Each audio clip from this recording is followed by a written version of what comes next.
Bonjour à tous, c'est Aokan de la Chouette Famille Nature. Aujourd'hui, on va apprendre à faire un gîte à abeilles.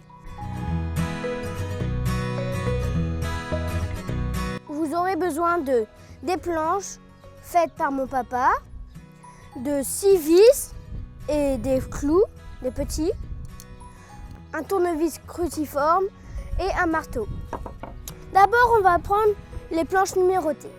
Là, on va prendre 1 avec 1. Voilà.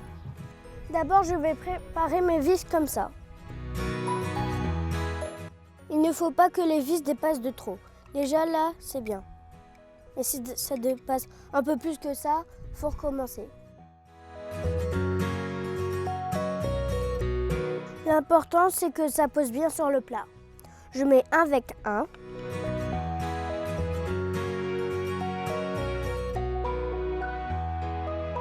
Si vous avez besoin, n'hésitez pas à demander de l'aide à votre papa ou à votre maman. Avec un tournevis, tu viens toujours garder le bout du tournevis dans ta pomme pour pouvoir appuyer quand tu visses, quand tu tournes.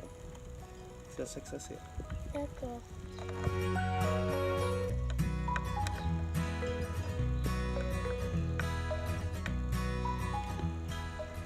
Maintenant, si vous avez une visseuse, c'est plus facile.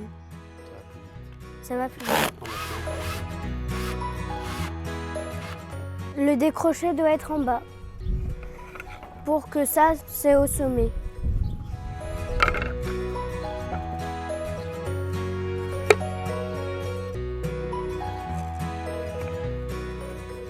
On reprend l'hôtel côté des chiffres.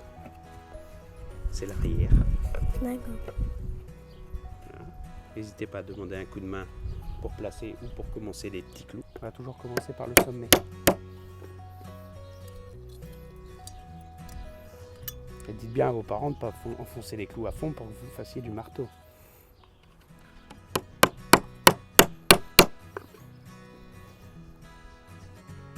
Bon, j'avoue, mon papa est maréchal ferrant, le marteau, il sait le manier.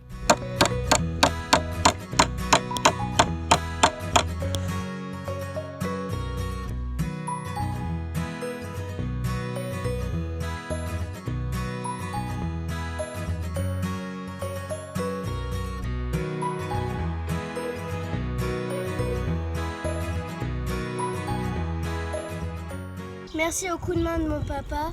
Maintenant, la structure est réalisée. Pour rendre plus joli mon gîte à abeilles, je vais poncer les planches et rajouter de l'huile de lin naturelle. C'est une protection naturelle pour le bois. Dans le kit de la Chouette Famille Nature, mon papa a mis des feuilles de papier à poncer comme celle-là. Maintenant, on va poncer le bois.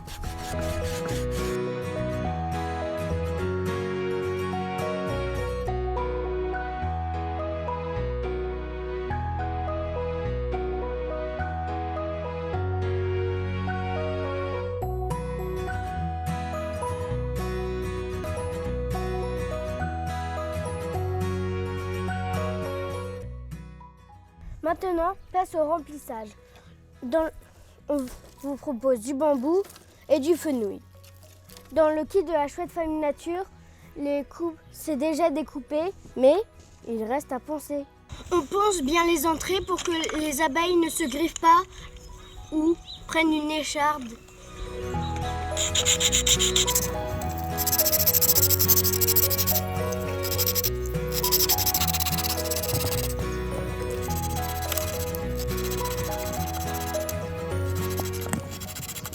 Bambou, on dégage toute obscurité.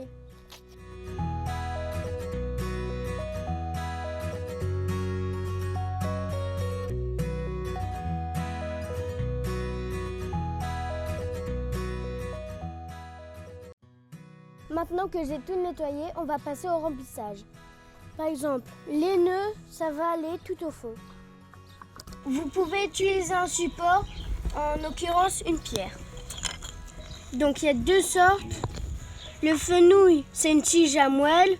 Le bambou, c'est une tige creuse. Faites bien attention à ne pas la mettre le plus petit bout comme ça. C'est-à-dire le nœud vers le fond. On commence toujours par le bas. le mieux serré possible, le mieux mis possible.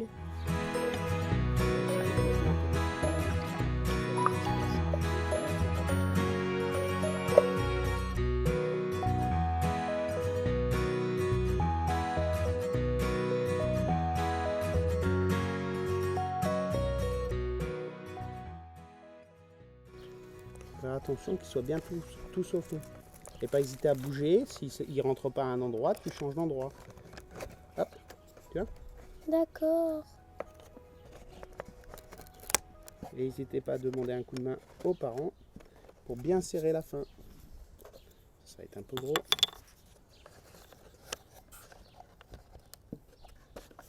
Ça va pas les casser? Non. Il se serre, il n'y a pas de colle. C'est mieux qu'il ne soit pas collé et que ce soit bien serré.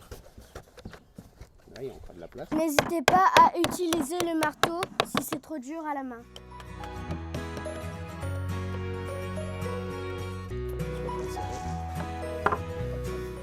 Quand le décroché est en bas, quand il pleut, ça fait un petit toit.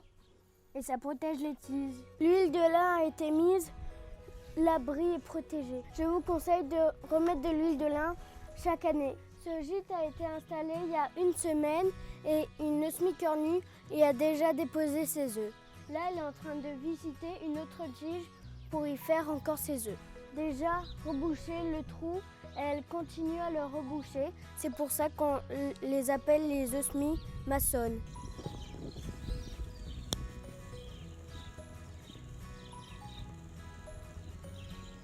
Et elle le rebouche avec de la boue. Il faut laisser un petit endroit humide dans son jardin. La présence des abeilles dans mon jardin fera que cet été, j'aurai de beaux fruits bien ronds et bien formés. Parce qu'ils auront été bien pollinisés. Là, la forme du gîte est plus rigolote. On l'a installé il y a une semaine et il y a déjà 4 tiges de boucher. Dans une prochaine vidéo, je vous montrerai la grande diversité des abeilles sauvages. Merci, à bientôt et merci de nous avoir suivis. À bientôt, je vais jouer à ma cabane.